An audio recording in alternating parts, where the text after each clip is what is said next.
On the Hong Kong BNOs, the moral case is overwhelming.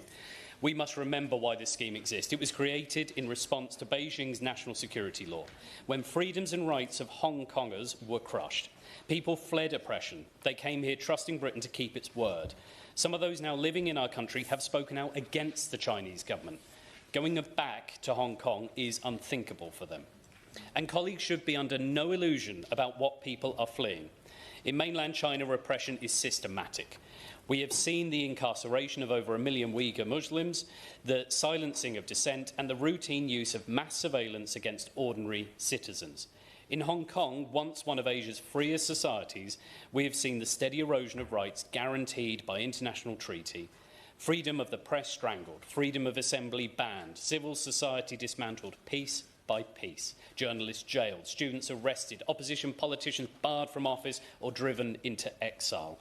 All of this in a place where people used to enjoy liberties very similar to our own. So when Hong Kongers tell us they're worried about the direction of travel, we must listen, because they have already lived it. They know what it means when promises are broken. They know what it means when the state decides to rewrite the rules halfway through the journey.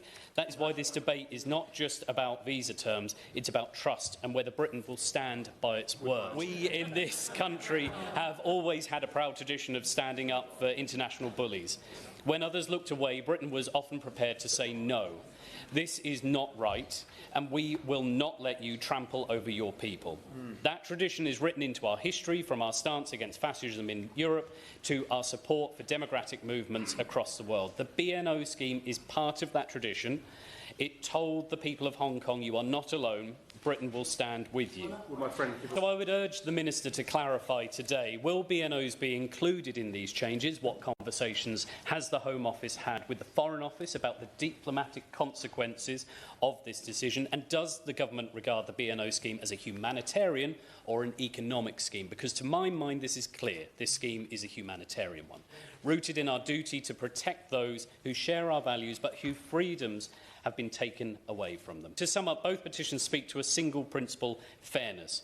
People who came here on a clear set of rules deserve to know what those rules are and that they won't change halfway through.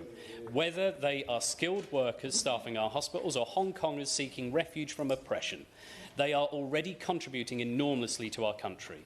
In all the discussions about immigration, we must start from honesty about the different types of migration and what they mean for Britain. In recent years, there has been too much heat and not enough light. Today's debate is a chance for us to change that, and I hope the Minister will take the opportunity to provide that clarity.